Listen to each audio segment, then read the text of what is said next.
આપણે હંમેશા કહેતા હોઈએ છીએ કે દીકરી વાલનો દરિયો, દીકરી એટલે પિતાના વાલનું સરનામું. પિતા પુત્રીના પ્રેમભર્યા સંબંધો આ જગતના સૌથી ઊંચા સંબંધો કહેવાય છે, પરંતુ આ કળિયુગના વાયરાઓ વચ્ચે એવી ઘટનાઓ સામે આવી રહી છે જે માણસને વિચારતા કરી મૂકે છે. હાલમાં જ એક એવી ઘટના બની છે જે જાણીને તમે પણ ચોંકી જશો. જી હા, એક પિતા પોતાની દીકરીઓના અપમાનથી એટલા તો તંગ આવી ગયા કે તેણે પોતાની તમામ 4 કરોડની સંપત્તિ એક મંદિરમાં દાન કરી દીધી. નમસ્કાર, હું છું કૃપાલસિંહ જાડેજા અને હાલમાં જ દીકરીઓથી કંટાળેલા પિતાએ કરેલ કરોડોના દાન વિશે વિગતે વાત કરીએ. વાત ગુજરાતી પર. તમે મંદિરમાં કે મઠમાં પોતાની મનોકામના માટે જ્યાં શ્રદ્ધા હોય ત્યાં માનતા રાખતા અનેક લોકો જોયા જ હશે. તમે માનતામાં કોઈ ચડાવો કે પ્રસાદ જોયો હશે, પણ હાલમાં એક વ્યક્તિએ પોતાની તમામ સંપત્તિ મંદિરમાં દાન કરી દીધી છે અને તેનું કારણ છે તેની પોતાની જ દીકરીઓ. જી હા, એક નિવૃત્ત પિતા પોતાની દીકરીઓના અપમાનથી એટલા તંગ આવી ગયા હતા કે તેમણે પોતાની 4 કરોડની સંપત્તિ એક મંદિરમાં દાન કરી દીધી છે. હવે પિતાના આ પગલા બાદ દીકરીઓ સંપત્તિ પાછી મેળવવા માટે સંઘર્ષ કરી રહી છે. આ ઘટના તમિલનાડુના તિરુવન્નમલાઈ જિલ્લાની છે.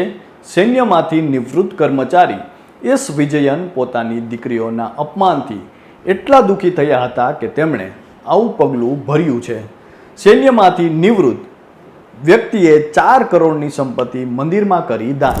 અરુલમિગુ અમ્મન મંદિર પ્રશાસને જણાવ્યું કે 24 જૂનના રોજ જ્યારે મંદિરની દાનપેટી ખોલવામાં આવી ત્યારે સિક્કા અને નોટ સાથે 2 મૂળ સંપત્તિના દસ્તાવેજો પણ મળી આવ્યા હતા.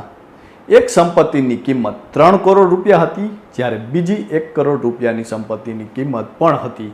આ સાથે એક પત્ર પણ હતો જેમાં વિજયને સ્પષ્ટ શબ્દોમાં લખ્યું હતું કે મેં આ સંપત્તિ સ્વેચ્છાએ મંદિરને સમર્પિત કરી છે. દીકરીઓ સંપત્તિ સોંપવા માટે દબાણ કરી રહી હતી. વિજયન અરની કેશવપુરમ ગામના નિવાસી છે. તેમને રેણુગંબાલ અમ્મનના કટ્ટર ભક્ત માનવામાં આવે છે.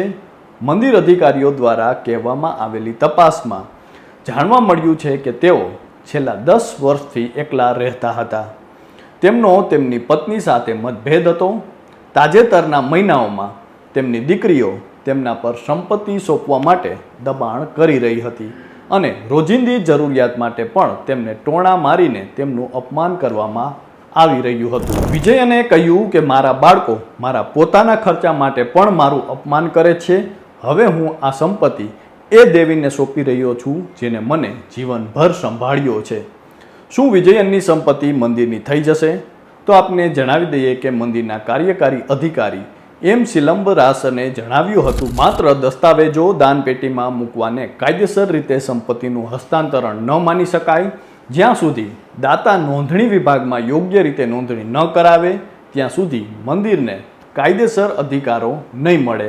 તેથી હાલમાં આ દસ્તાવેજો હિન્દુ ધાર્મિક અને ચેરિટેબલ એન્ડોમેન્ટ્સ વિભાગ પાસે સુરક્ષિત રાખવામાં આવ્યા છે. વરિષ્ઠ અધિકારીઓ આ અંગે નિર્ણય લેશે કે તેને કઈ રીતે આગળ વધવું, કઈ સંપત્તિ દાનમાં છે. તો આપને જણાવી દઈએ કે મંદિરના અધિકારીઓએ જણાવ્યું હતું કે દાન કરવામાં આવેલી સંપત્તિમાં મંદિરની નજીક 10 સેન્ટ જમીન આવેલી છે, એક માળનું ઘર જેની કિંમત 4 કરોડ રૂપિયા જેટલી છે. તો સ્નેહના તાતણે બંધાયેલા અને ટકેલા સંબંધોમાં જાણે સંવેદનાનો દુષ્કાળ જોવા મળી રહ્યો છે. આજના 21મી સદીના ટેકનોલોજીના યુગમાં માનવી વિજ્ઞાનની શિખા ઉપર બિરાજમાન છે. આજના સોશિયલ મીડિયાના યુગમાં માણસ વચ્ચેનું અંતર માઇલોમાં ઘટ્યું છે, પરંતુ સંબંધ, પ્રેમ, હૂંફ અને ઉષ્મામાં આ અંતર કદાચ વધી રહ્યું છે. ત્યારે સંબંધોના આવા દાખલા માણસના એક સંવેદના પર પ્રશ્ન ઊભો કરે છે અને આવી ઘટનાઓ માણસ માત્રને વિચારતા કરી મૂકે છે. ત્યારે આપ આ ઘટના અંગે શું માનો છો તે કોમેન્ટ કરીને અમને જરૂરથી જણાવજો. તો અત્યારે બસ આટલું જ. ફરી મળતા રહીશું વાત ગુજરાતી પર.